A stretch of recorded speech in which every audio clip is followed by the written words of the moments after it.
Hace un siglo, en la década de 1920, una nueva generación de mujeres se rebeló contra el rol social impuesto. Rompieron en lo estético, vistiendo de manera desenfadada, con prendas masculinas, llevando el pelo corto y fumando en público.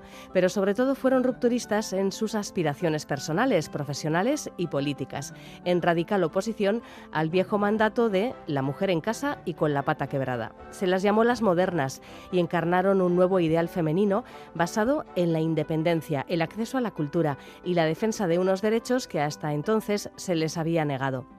Como vanguardistas que eran, las modernas de hace un siglo representaban solo a una minoría y su modelo de mujer estuvo lejos de hacerse hegemónico. Eso sí, a ellas se debió un importante cambio social y cultural que cristalizó en la conquista de derechos y libertades en la siguiente década, a partir de la proclamación de la Segunda República en 1931. Retrocedemos un siglo, ni más ni menos, en esta primera entrevista, charla en la sección de Eusko Ikaskuntza con Juan Aguirre, un año más. Gabón, Juan. Gabón, Eva. Y con este viaje en el tiempo en el que vamos de la mano con una historiadora que ha analizado precisamente cómo fueron estas mujeres hace 100 años. Pues sí, efectivamente, se trata de Sofía Rodríguez Serrador, profesora del Departamento de Historia Moderna, Contemporánea y de América, y de periodismo también en la Universidad de Valladolid.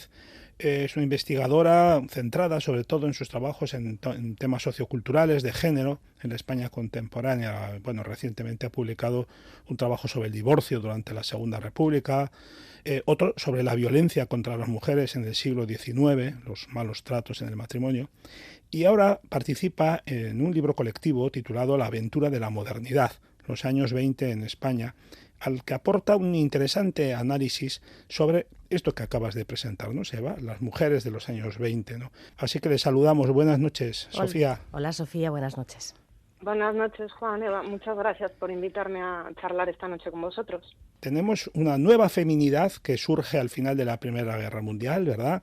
Y que se manifestó por Europa, por América también, en el mundo occidental durante los años 20. Por tanto, esto tiene los visos, todos los rasgos de algo que hoy llamaríamos un fenómeno global, fue un movimiento global, ¿no? Una rebelión global, de algún modo. Sin embargo, usted, Sofía, destaca el papel de las intelectuales como inventoras de la mujer moderna, al menos en España. ¿Nos lo podría explicar, por favor?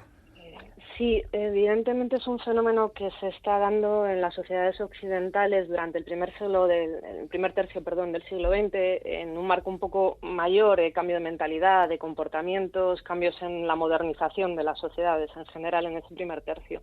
Lo que pasa es que el papel de las intelectuales y cómo se dirigen a las mujeres en España tiene un valor fundamental para entender este cambio. Es un fenómeno al que ya se refirió la profesora Ana Bordonada también, cuando hablaba de la invención de la mujer moderna. Realmente, si viéramos la actividad de estas mujeres intelectuales en España, de las generaciones del 14 y de las generaciones del 27, y especialmente todas aquellas que con colaboraciones en prensa, estoy pensando, por ejemplo, en Carmen de Burgos, en María Lejárraga, en Isabel Oyarzábal, lo que encontramos es que apelan a un diálogo con las mujeres, las hablan directamente sobre cómo ser una mujer moderna, porque lo que lo están ligando este proceso de una sociedad en transformación es que el nuevo modelo de feminidad, esa nueva identidad de género, está ligado a esa modernización y tienen una producción cultural que es fundamental. Van a estar,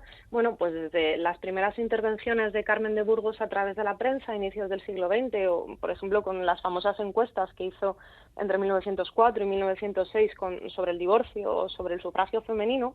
Es un diálogo directo en el que las están proponiendo un modelo alternativo de ser mujer, fundamentalmente. Las están diciendo que tienen más oportunidades de las que tradicionalmente se las están ofertando, más allá de ser madre, esposa. De lo que las hablan realmente con sus textos es de la necesidad de educarse, de formarse, de reflexionar, de reivindicar un papel más activo y la posibilidad también de incorporarse a un mercado laboral. Son todo ideas que a lo que llevan o conducen está la emancipación de la mujer, y esa emancipación se entiende como una independencia, pero una independencia que pasa por la vía de lo económico, de poder sostenerse a sí mismas. Lo que tenemos es una producción no solo en artículos de prensa, sino en el caso, por ejemplo, de la escritora Carmen de Burgos, serán varias las novelas en las que o bien critica la situación de las mujeres por el código legal que hay en España, como por ejemplo el artículo 438, la malcasada, pero también otras en las que nos dibuja mujeres, bueno, pues que tienen un nuevo comportamiento, que tienen el pelo corto, como la melena a la discordia, o que practican deportes o acuden a las piscinas. En el caso de Carmen de Burgos, además la década de los 20 la cierra casi, bueno, pues con una reflexión en ese ensayo de la mujer moderna y sus derechos, en las que hace un repaso de todos esos derechos que a las mujeres se les han ido negando y cómo realmente tienen un derecho natural a ello. María Lejárraga empezó en 1915 una sección en blanco y negro titulada La mujer moderna. Ellas mismas se convierten en un referente y utilizan esa conceptualización de mujer moderna para explicarle a las españolas qué pueden pedir, qué deben demandar, ¿no? Y es lo que van a estar haciendo a lo largo del siglo, van a seguir de la década, perdón, van a seguir insistiendo. En el caso de Lejarra, bueno, pues Cartas a las mujeres de España en 1916 o La mujer moderna también en 1920. Margarita Nelken hará exactamente lo mismo, con un libro que es La condición social de la mujer en 1919 y cuando llega a la República es La mujer ante las Cortes Constituyentes. Y además tenemos un montón de pequeñas intervenciones a través de columnas en la prensa que nos pueden parecer quizás un poco aburridas o que pueden ser poco interesantes bajo títulos, por ejemplo, La mujer, el niño y el hogar de Mariluz Morales, que realmente lo que está utilizando es una sección que nos puede parecer tradicional de consejos para la casa, en la que se reivindican, de vez en cuando se van metiendo, bueno, pues ciertas reivindicaciones feministas. La moda femenina de los años 20 responde a la búsqueda de comodidad y de igualdad con el hombre. Se extiende así el uso de pantalones, de trajes de chaqueta, también el corte de pelo masculino, ¿no? Más allá de lo anecdótico, ¿qué significado hay que atribuir a esta ruptura estética de la mujer de hace un siglo? Porque sus madres vestían de una forma absolutamente diferente. Claro, hay una transición en la forma de vestir, Eva, que es verdad que a principios del siglo XX empiezan a abandonarse parte de, bueno, pues esos apartosos trajes de mujeres, pero la clave es a partir fundamentalmente de la Gran Guerra, cuando las mujeres tienen que incorporarse masivamente al mercado laboral para sustituir a los hombres, cuando tienen que cambiar el tipo de ropa. El uso de una ropa más masculina o que lo que hace es convertir a la mujer en un ser un poco más andrógino, también le da mayor facilidad de movimiento. Es verdad que inmediatamente en el contexto de la Gran Guerra todavía no se han acortado tanto las faldas, lo van a hacer después. La cuestión del vestido es que en un nuevo mercado laboral al que están accediendo las mujeres hace falta también una ropa que las permita moverse, vestirse con mucha mayor rapidez, vestirse solas. Pero quizás a nosotros nos llama la atención más la cuestión de la vestimenta, esos vestidos más cortos, más fluidos, con tejidos mucho más ligeros y que pesan mucho menos, al que contribuyó, por ejemplo, toda la moda que podía venir de la mano de Coco Chanel o de París, pero que en revistas españolas también se reproduce con unos patronajes que se pueden hacer las mujeres en casa, ¿no? Pero realmente quizás el cambio más llamativo, más significativo, y lo has dicho muy bien, es ese corte de pelo que las convierte casi, bueno, pues en chicos, ¿no? Eso es lo más disruptivo quizás, primero porque la cabellera o el pelo largo se identifica como síntoma, signo de modernidad, de feminidad. Es un elemento constitutivo de la identidad femenina, se cuida mucho, pero se considera que es propio de la mujer. Ese corte que deja la nuca al aire, que es totalmente, casi algo erótico, ¿no? Poder ver esa parte del cuerpo en una mujer, lo que nos deja es algo mucho más radical. Nos ha cambiado por completo lo que se identifica con la feminidad, con elementos distintivos de la feminidad, pero es algo también muy práctico. Carmen de Burgos decía que era importante el pelo corto para la independencia femenina. Decía, la cabellera corta, que se puede lavar en pocos minutos, es la que corresponde a una mujer emancipada. Y emancipada se entiende por conquistar el derecho al trabajo. Con lo cual va en la línea de necesitar hacer actividades que hasta ese momento las mujeres no hacían. El tener que coger un transporte público que se está modernizando y se está extendiendo, el tener que ir a centros de trabajo, de oficina o de comercio donde habitualmente tampoco estaban en un número tan grande, de ir a la universidad, de ir a estudiar. Una mujer tenía que cumplir con un horario, no podía dedicar horas ya a ese cuidado de el pelo, del atuendo. Necesitaba algo mucho más práctico, que fuera mucho más funcional. Y claro, eso en cierto sentido también tiene un desafío, porque es ir ocupando el mismo espacio que ocupan los hombres en la sociedad. y que esa vestimenta se lo está permitiendo, se lo está aportando, que desafía también el límite de hasta dónde puede enseñar o cómo puede vestir o qué implica con esa forma de vestirse a sí mismas y presentarse en público, ¿no? Bueno, ya Sofía nos ha citado a varias mujeres importantes que abrieron brecha con sus escritos. Algunas de ellas además participaron en fundación de asociaciones feministas, promovieron actividades culturales. Claro, eran mujeres que provenían obviamente de medios cultos, burgueses. Yo no sé qué influencia real tuvieron en un país como el de hace 100 años, que era eminentemente rural, con una elevada tasa de analfabetismo y evidentemente anclado en el patriarcalismo y bajo la severa tutela de la Iglesia. Claro, la pregunta, Juan, es muy pertinente porque a veces estas mujeres, sobre todo en ámbitos urbanos, en grandes ciudades, nos pueden desdibujar un poco la sociedad. Es verdad que se va extendiendo una nueva forma de vestirse, de peinarse y de comportarse socialmente, pero no deja de ser una sociedad todavía muy marcada por un entorno rural tradicional y evidentemente con un dominio del elemento eclesiástico y de esa sociedad, bueno, patriarcal. No podemos tampoco dejar que se nos desdibuje, pero sí que podemos pensar que no todas las mujeres que van a estudiar tienen, o su origen es una clase media alta. En ocasiones también es una zona rural que por los padres, por ejemplo, que se dediquen al comercio o sean viajantes, tienen una situación que les permite salir de esos entornos. Van a las grandes ciudades, cambian la forma de vestirse, cambian la forma de comportarse, pero vuelven a sus casas. Y cuando vuelven a sus casas, en cierto modo, ellas vuelven siendo, bueno, pues esa moderna, ¿no? Que también puede servir de referente para otras en entornos más pequeñitos o más rurales. Es difícil saber realmente la extensión del modelo. Obviamente no va a ser un modelo hegemónico. Estamos hablando de un fenómeno fundamentalmente urbano, pero investigadoras como Encarnación Lemus o con Consuelo Flecha han señalado que estas mujeres que van a las grandes ciudades o a las universidades a estudiar, cuando regresan, por ejemplo, a sus pueblos, sí que están ya proyectando en sí mismas ese modelo de mujer moderna, pueden inspirar a otras. Pero lo que tenemos que pensar normalmente es que su influencia o su proyección es limitada, no dejan de ser una minoría, no dejan de ser algo quizás que podríamos decir anómalo en el marco Claro. de la sociedad. Es importante que ellas estén ahí, que la prensa haga una cobertura tan grande y tan dedicada de cómo está cambiando el modelo de mujer, es fantástico, es fundamental, pero tenemos que pensar que la sociedad no cambia tan deprisa. Se ha normalizado, pero no quiere decir que todas las mujeres empiecen a comportarse así, aunque sí que es verdad que si vemos la prensa, ahí estoy pensando por ejemplo en Crónica, en el año 1932, hay un reportaje que las fotografías de Seyer es preciosa, se las pregunta unas, con esta palabra modistillas, que es como se llamaba a las modistas muchas veces, sobre los nuevos derechos femeninos, qué opinan del divorcio, ¿no? De estas cuestiones que están en marcha en la República.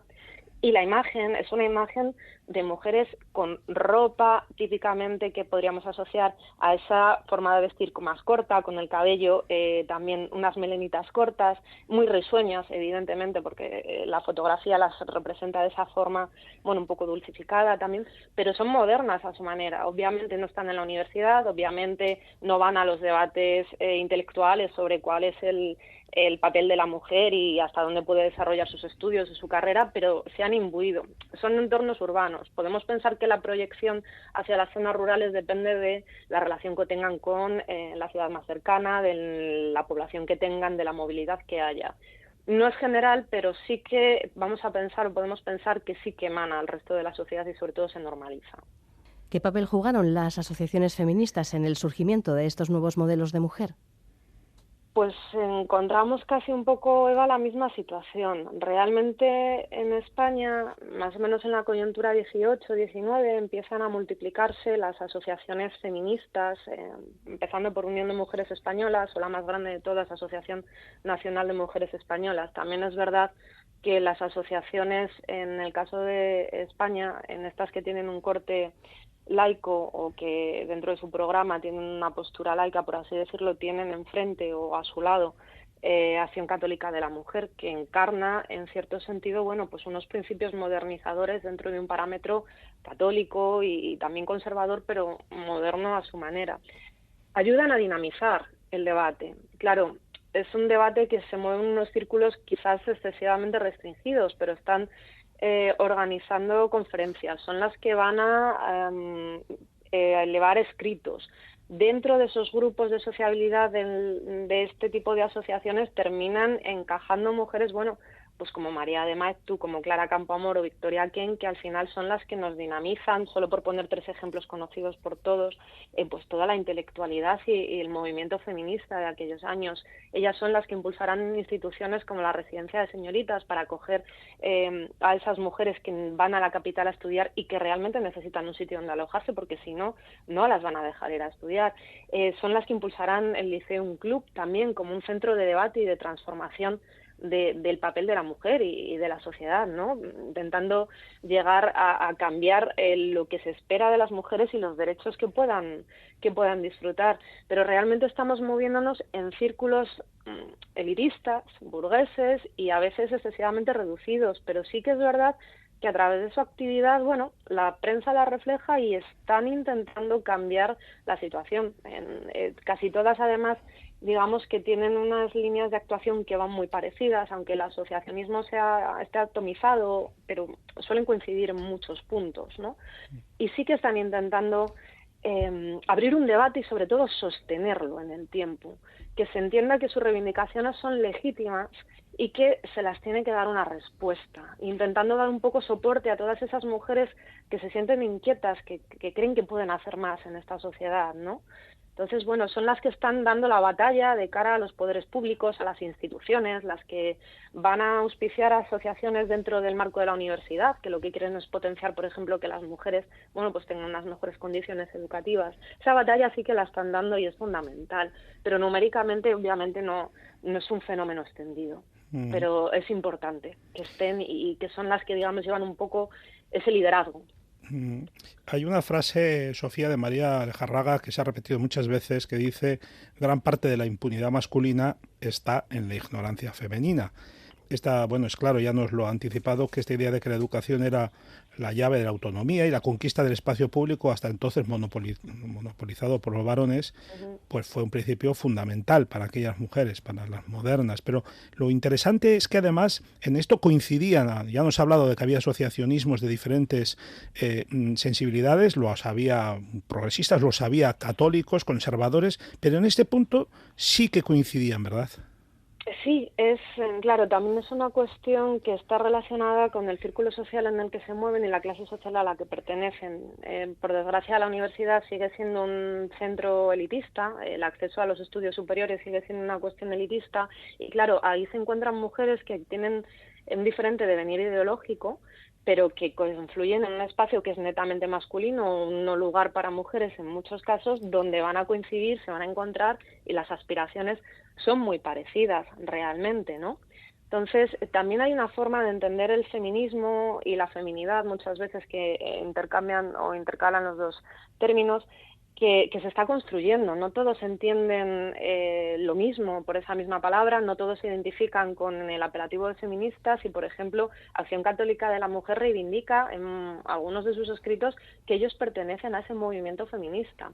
Luego hay un reconocimiento mutuo. Por ejemplo, Acción Católica de la Mujer saludará la acción de Clara Campoamor o de Victoria Kent en los tribunales cuando empiecen en su carrera como abogadas, por ejemplo. O hay una convivencia que va dentro del asociacionismo. Esa asociación universitaria femenina que os comentaba, va a haber un momento en el que convivan mujeres de perfil totalmente diferenciado en lo ideológico, como puede ser Matilde Huici o Clara Campoamor con Pilar Careaga, una mujer de un pensamiento católico muchísimo más conservador, pero que es la primera ingeniera de este país. Entonces, claro, ahí entramos en diferentes elementos que ya nos mezclan una idea de que el papel de la mujer puede ser diferente con una percepción del mundo más conservador o más atravesada por el elemento católico. Pero lo que tienen todas claro, sea como sea, es que la necesaria formación de las mujeres para reclamar el sitio que les corresponde en la sociedad es algo a lo que no pueden renunciar y lo que van a estar reclamando desde diferentes sectores. Luego la cuestión de la independencia. ¿Hasta dónde llega esa independencia? Bueno, pues depende de ya lo que consideren que tiene perspectivas de futuro para un desarrollo personal de las mujeres. Ahí pueden divergir más. Por ejemplo, en cómo tienen que hacer la participación política. Puede haber más divergencia, pero, por ejemplo, en el acceso a la educación es una de las cuestiones donde van más a estar de acuerdo entre ellas. Los años 20 en el mundo occidental asisten a una toma de conciencia de las mujeres sobre sus derechos civiles y políticos. No deja de ser curioso que los primeros avances en este sentido se dieran precisamente aquí durante la dictadura de Primo de Rivera, a partir de 1923. ¿Esto cómo se explica? Eva, es verdad que parece quizás un contrasentido, ¿no? Realmente no tendríamos que ver la dictadura de Primo de Rivera como el arranque o el inicio de esas primeras conquistas, sino como la eclosión quizás de un movimiento que viene trabajando con una anterioridad mucho mayor y más a largo plazo. Hay un concepto que manejan todas las mujeres más o menos, digamos, como una especie de lugar compartido o lugar común en los años 20, que es que ellas vienen de unas reivindicaciones que empezaron a articularse con mucha mayor anterioridad. Por ejemplo, todas en los años 20, tanto mujeres de un espectro más conservador como mujeres más progresistas, todas se consideran herederas de figuras como Concepción Arenal. Todas, sin distinción. De lo que nos hablan un poco es de que ellas son las nietas de Concepción Arenal. Concepción Arenal es de las primeras que había reivindicado esa necesidad de darle una formación a las mujeres y un desarrollo mucho más autónomo, con todas las matizaciones que podamos hacer. Nos viene de un proceso más largo de todas estas asociaciones de las que os he hecho referencia, de las figuras de estas mujeres que están reclamando el derecho al voto y con un debate que se abre entre finales del XIX y estas primeras décadas del siglo XX. ¿Qué sucede? Que eclosiona el movimiento con ese cambio, con esa modernización social y coincide en el espacio con pues la dictadura de Primo de Rivera, que sí que es verdad que tiene un interés o, digamos, está con una intencionalidad de abrirse hacia las mujeres o de señalar la idea de que las mujeres tienen un papel político dentro del régimen. Es lo que algunas investigadoras hablan de esa instrumentalización de las mujeres, especialmente de las mujeres en el caso de la dictadura de derechas, donde el parámetro mental encajaría mucho mejor.